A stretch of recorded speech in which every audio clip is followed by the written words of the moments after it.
Good work. You got the prowler. How could they swim across the river carrying a heavy box? They didn't swim. They walked. Ruby, come over here. There's your car coming.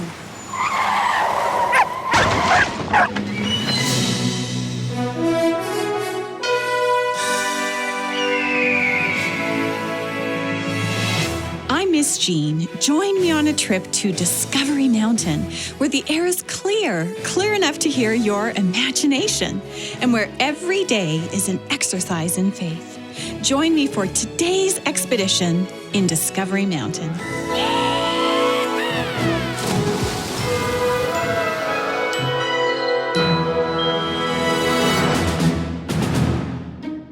God impressed Pastor Peabody to reach out to people living in Mountain Meadows, but he hasn't had much success yet. He got a parking ticket and was fined for using a residents-only trash bin, and now he's been mistaken for a prowler. Will he give up? Or will he exercise his faith and obey, even when God's instructions don't seem to make sense? Let's join Peabody and Deputy Bo for today's episode called Step by Step in this story series called Walls. Pastor Peabody, when I got a report of a suspicious man wandering around Mountain Meadows, I didn't expect to run into you. I didn't expect to run into you either. Well, I'm working a couple evenings a week as a security guard, earning extra money for Christmas. But what are you doing here? I've been trying to get to know the people here, but I keep running into obstacles. I thought if I came at night to pray for the neighborhood, I could avoid the HOA guy and not get into trouble. Good work. You got the prowler. Well, he's not exactly Wait a minute. It's you again. I'm afraid so. Officer, arrest him. But I haven't done anything wrong. You're trespassing. After dark, only a resident or security guard can let you in. Didn't you see the sign on the locked gate? The gate wasn't locked. Sorry, Mr. Beckman. I was late securing the gate because of Miss Wigington's vacuum. Mrs. Wigington's vacuum? Yeah, she heard noises upstairs and thought that there was an intruder. Prowlers and intruders in Mountain Meadows? What's happening around here? Don't worry. It turned out that her Roomba got stuck in the bathroom and was bumping up against the door. We both had a good laugh. Well, thank goodness there's no intruder. But we still have this prowler to deal with. I'm a pastor, not a prowler. Oh yeah? What kind of pastor creeps around a gated community at night? I wasn't creeping. I've been walking around and praying for people who live here. People like you. You just don't give up, do you? Why are the residents of Mountain Meadows so important to you anyway? Because they're important to God, and He asked me to reach out to the families here. Well, you can take my family off your list.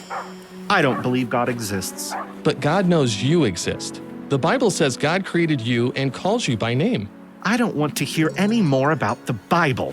That school up there already has my wife and daughter talking about it, and I don't approve. You mean Discovery Mountain Academy?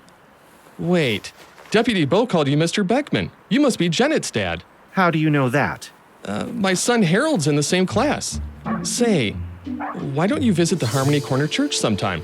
We'd love to get to know your family better. Look, Peabody, let me be very clear. I don't want to visit your church, and I don't want you bothering the residents of Mountain Meadows anymore. But if I see you inside these gates again, I'll have you arrested. But good night, Mr. Peabody. Don't worry, Pastor. I don't think he'd actually have you arrested.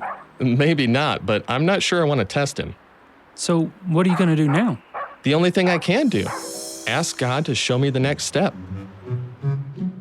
Pastor Peabody isn't the only one struggling to understand God's directions. Remember the email Mrs. Lee got from Sunrise Home? She prayed all evening, wondering if God really wanted her to pay for the orphanage's new well instead of buying new snow tires. By the next morning, she had an answer. Good morning, Amanda. Hey, when you pulled up out front, it looked a little like your car was sliding. That's because it was. I need new snow tires. It's just that... Just that what? It's just that I spent my tire money on something else. Why did you do that?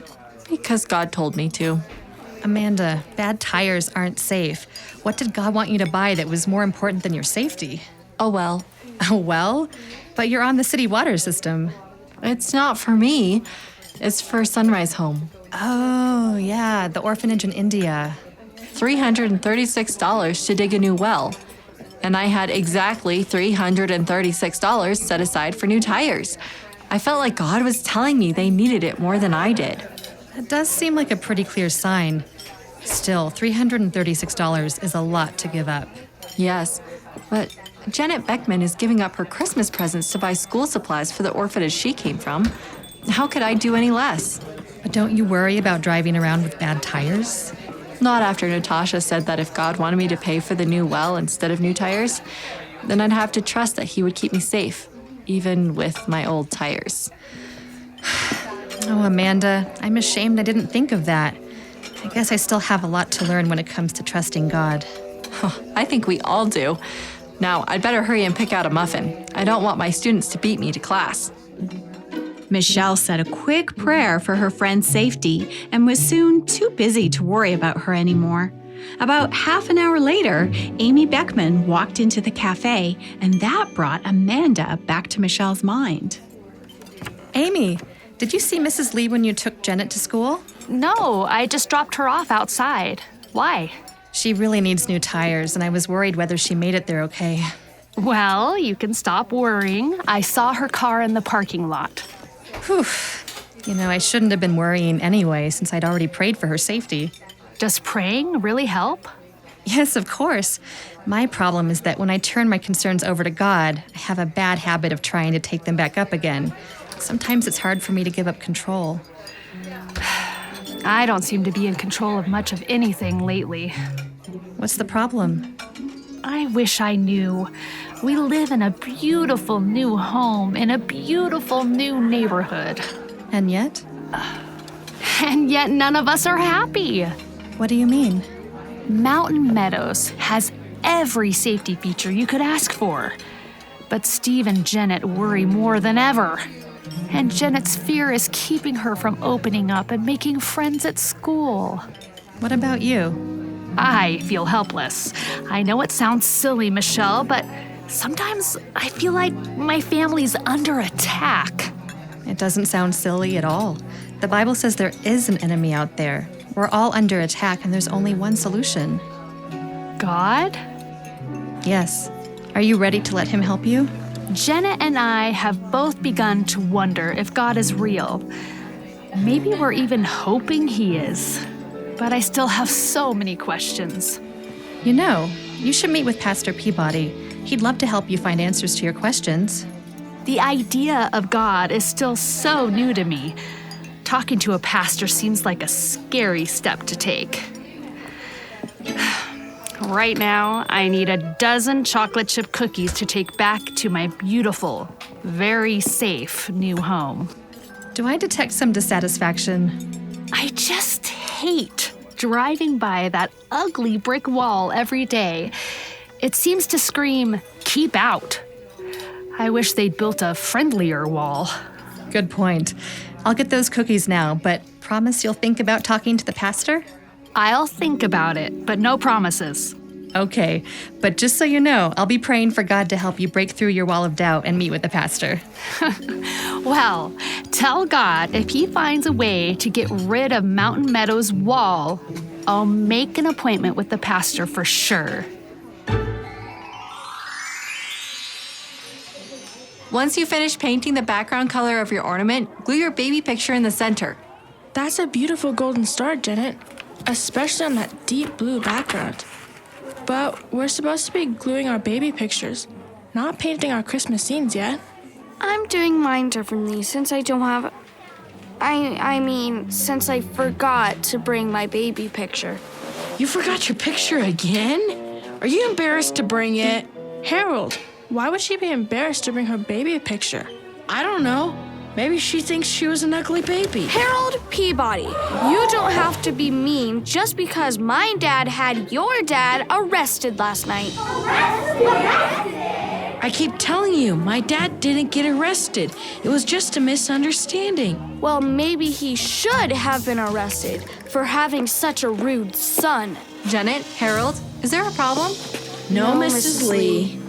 No problem. You two have had a problem since the moment you met. Class, put your ornaments on the table and get cleaned up now. Chaplain Jake will be here any minute. Oh, in fact, here he comes now. Hi, kids! What happened to Rahab after she helped the spies escape? Did they remember their promise? The two spies promised to show mercy to her family if she put the red cord out her window. And if her whole family stayed inside the house. Bingo! Now, let's go to Joshua chapter 3 to see what happened next. Enosh, it's nearly daybreak. We crossed the Jordan today. 40 years ago, Salmon, our fathers failed to cross into the promised land because of their unbelief. When I look at that swollen river and think of the fortified city beyond it, I wonder if my faith will falter. Remember what our leader Joshua told us.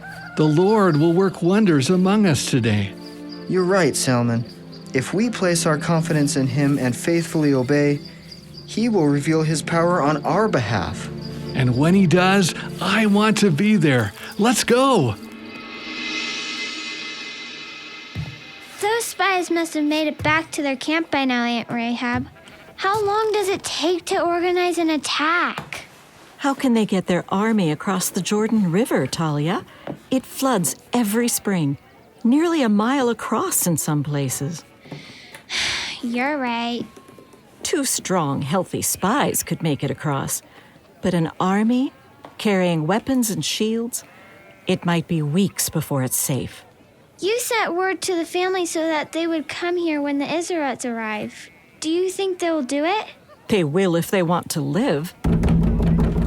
Oh no! Do you think the soldiers are back?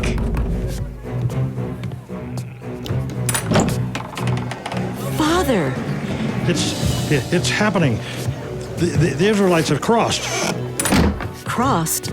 The Jordan? Yes. All of them. Every man, woman, and child. How? All I know is what the scouts said.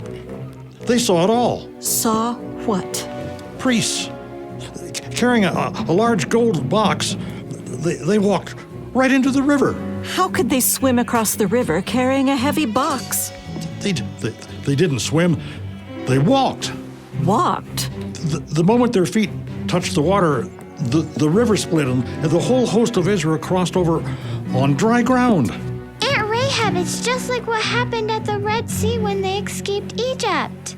I thought their God abandoned them out there in the desert. Well, if he did, he's certainly back now. I came here as soon as I heard the scouts report. And the rest of the family? They're on their way. Now tell me, child, what is your plan to keep us safe?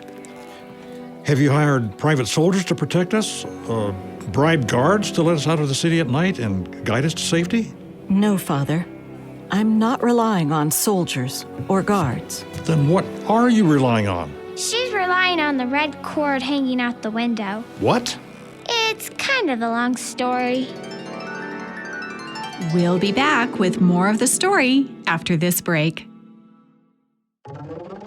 Hey Mountaineers, producer Steve here. There are all kinds of new things waiting for you in the Discovery Mountain Club this month. New videos and new episodes of podcasts like Jake's Take. And 2 new bedtime Bible stories are in the club too. And check for details on the latest club giveaways. We'll see you in the clubhouse at discoverymountainclub.com. Hey, it's Sean Boonstra, Speaker Director of The Voice of Prophecy, the ministry that brings you this program. Has Discovery Mountain been an encouragement to the children in your life? Weekly Discovery Mountain episodes are made possible through the generosity of our supporters. Would you like to join us as a supporter? Find out how you can receive a Discovery Mountain t-shirt as a thank you gift. Call us at 1-877-566-7365 today. That's 877-566-7365. Hi, Kate Browning here. I play Kylie on Discovery Mountain. Take an adventure with your friends in Discovery Mountain in the book Mission Forgiveness. In this interactive faith adventure, you decide what happens next. Find Mission Forgiveness at discoverymountain.com/store. The Israelites were camped less than 5 miles from Jericho, and the city was on edge. For 5 days, nothing happened. Then sentinels sounded the alarm. They were headed for Jericho. Grandfather, can you see them? Aunt Rahab, stick your head further out the window. Do you wish me to fall out? Is the red cord still there? Have you checked it? Well, she checks it every minute, like a crazy woman. Rahab, you tell me those spies made you a promise. Can you really trust them? I'm trusting the God of Israel. But what do you know of the God of Israel? Only enough to know he's our only hope. Here they come. I can't see. What are they doing? Marching. Soldiers, priests, and more soldiers. 4 priests are carrying the golden box. Oh, the procession is endless. What are they doing now? All I hear is the sound of their feet. Where are the battle cries? There is no battle. Why aren't they stopping? What sort of attack is this? They just keep marching. And now they... I can't believe it. Can't believe what? Tell me. They're not attacking. We're laying siege to the city. They're marching back the way they came. So Joshua had the ark of the Lord carried around the city, circling it once. Then the army returned to camp and spent the night there. I can't get over how real the Bible story seems. That's what I love about Discovery Mountain. When you read the Bible, it seems like you're right there, watching the whole thing. I'm still not used to it, but I kind of like it. Well, that's all for today, kids. But tomorrow we'll finish the amazing story of Jericho and learn some fantabulous archaeology facts. Hey, Chaplain Jake, what kind of shoes do archaeologists wear in the desert? What kind of shoes? Well, I guess boots to protect their feet. Nope. Sandals. Sandals? Oh, I get it. Good one, Harold. Say thank you to Chaplain Jake, everyone. Now, class, it's time to clean up and get ready to go home.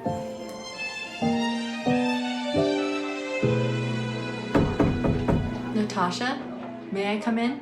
Of course, Amanda. What's on your mind? Well, I'm probably worrying about nothing, but... It sounds like this conversation might need a cup of cinnamon apple tea. Keep talking, and I'll fix us each a cup. Oh, thank you. What a wonderful idea. Now, what is it you're worried about? That's probably nothing. The new well for Sunrise Home? Oh, no. I mailed them the check this morning. So you're worried about your tires?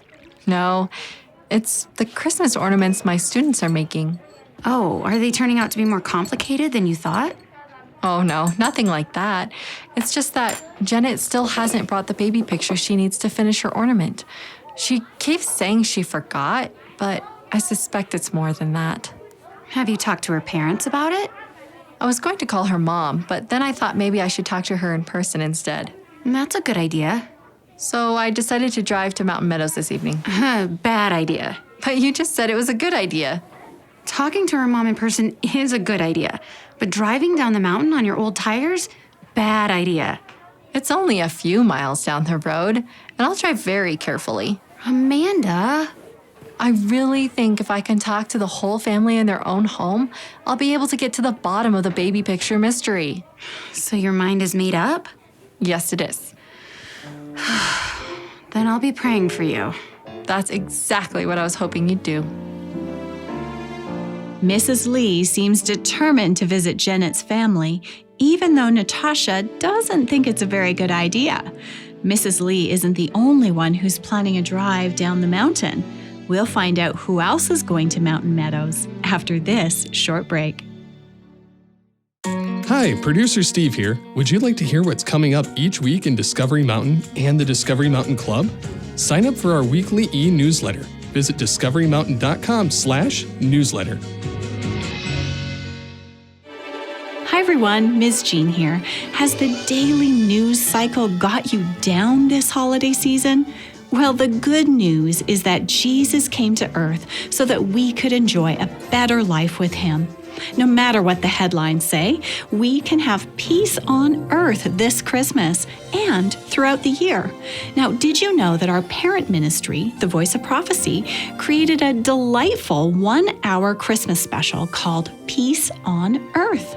The special was featured on ABC television, and it includes an inspirational message from Sean Boonstra and beautiful music from the award-winning Adventist Children's Chorus and the King's Heralds. This Peace on Earth program is available on DVD, and it would make an uplifting addition to your holiday traditions. You can find the DVD online at vop.com/store. That's VOP as in Voice of Prophecy. So from all of us at Discovery Mountain, we wish you peace this holiday season.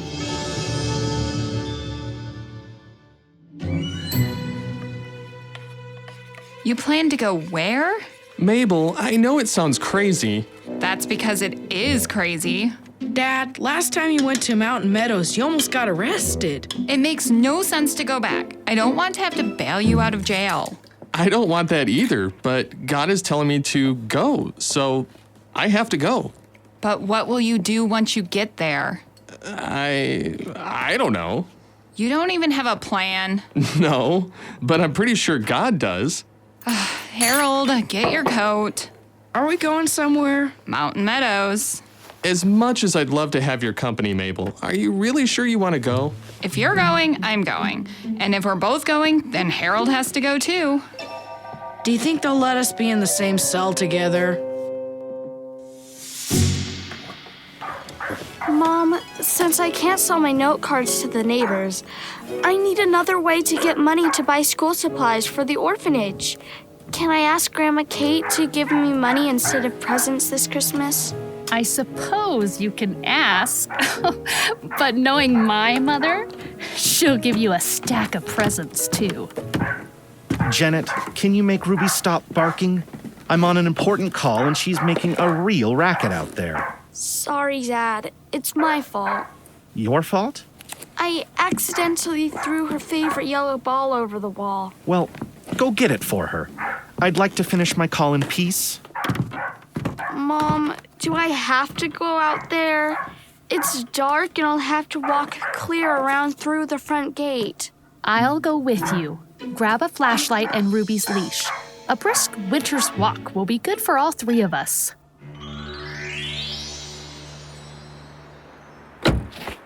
Well, here we are. What do we do now, Craig? We should sing Christmas carols.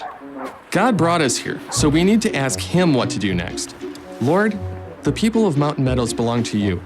We can't get through this wall, but you can. If someone in there needs you, help us find a way to reach them. Amen. Dad, Mr. Beckman might call the police if we go inside, but there's no rule that says we can't walk around the wall like the Israelites marching around Jericho. Great idea, Harold. We can pray while we walk. Let's get moving. My feet are freezing. Lord, we claim the homes along this wall for you. Please help them to find you. The ball should be somewhere right about here. How did you manage to throw it over the wall anyway? And why didn't we install a gate into our backyard so we wouldn't have to walk all the way around through the front entrance? Because Dad said that wouldn't be safe. Well, it would sure be a lot more convenient. Found it! Happy now, Ruby girl? Come on, Janet, let's head back. Wait, someone's coming. Someone else lost a tennis ball? I'll pray for the next house, Dad. Harold? Janet? What are you doing here? I live here, remember? Oh, yeah. Mrs. Beckman, I'm Pastor Peabody, Harold's dad. We met at Trekker's. Oh, yes, of course. I sure didn't expect to see you here. Are you going to call the police? Why would I call the police? You seemed nervous when you saw my husband. And considering the trouble we've had with HOA rules... I was just surprised, that's all. This is just so odd. Odd? Just today, Michelle Harris told me she was praying I'd meet with you. And then here you are. It's quite a coincidence. Well, I don't think so. You don't? I'd call it a divine appointment.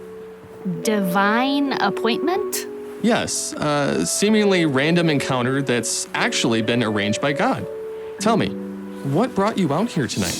I accidentally threw Ruby's favorite ball over the wall. What are the chances you'd have to retrieve a ball at exactly the same time we'd be here praying for the people of Mountain Meadows? You think God arranged for us to meet? I'd say God timed things exactly right. Why would he do that? Because God knows you and knows you're searching for something. Michelle knows it too. That's why she prayed for us to meet. Ruby, come over here. There's your car coming. Hey, that looked like Mrs. Lee's car. Why would Mrs. Lee be coming to Mountain Meadows? Mrs. Lee! Oh no, Director Doug, did Mrs. Lee just crash her car? It's possible. She needed new tires, remember? Yeah, she obeyed God and paid for a new well for the Sunrise Home Orphanage instead of buying new tires.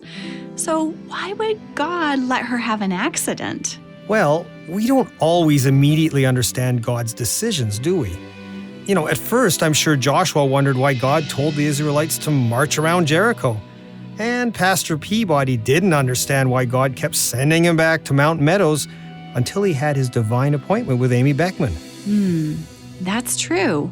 And Psalm 37, verses 23 and 24, those are a good reminder. They say, "The steps of a good man are ordered by the Lord, and he delights in his way. Though he fall, he shall not be utterly cast down, for the Lord upholds him with his hand." If we exercise our faith by obeying God and letting him guide our steps, even when we don't fully understand his instructions, we can trust that whatever happens is part of his plan. Pastor Peabody and Mrs. Lee both chose to obey God and let him guide their steps. So we're going to have to trust that in next week's episode, we'll find out more about God's plan for them. I'm Miss Jean, and you've been listening to Discovery Mountain, where the air is clear enough to hear your imagination, and where every day is an exercise in faith. To listen to other episodes and to send us a message, visit us at discoverymountain.com or write to us at Discovery Mountain, P.O. Box 999, Loveland, Colorado 80539. And in Canada, write to Box 2127, Oshawa, Ontario, Canada, L1H7V4. This is a production of The Voice of Prophecy. Join us again next time here at Discovery Mountain, where every day is an exercise in faith. Step by Step was written by Janice Nelson, produced by Steve Phillips, and post-produced in Ontario, Canada by Douglas Bruce and Danny Columbi. Recorded in Loveland, Colorado at the Voice of Prophecy Studios and in California and Ontario.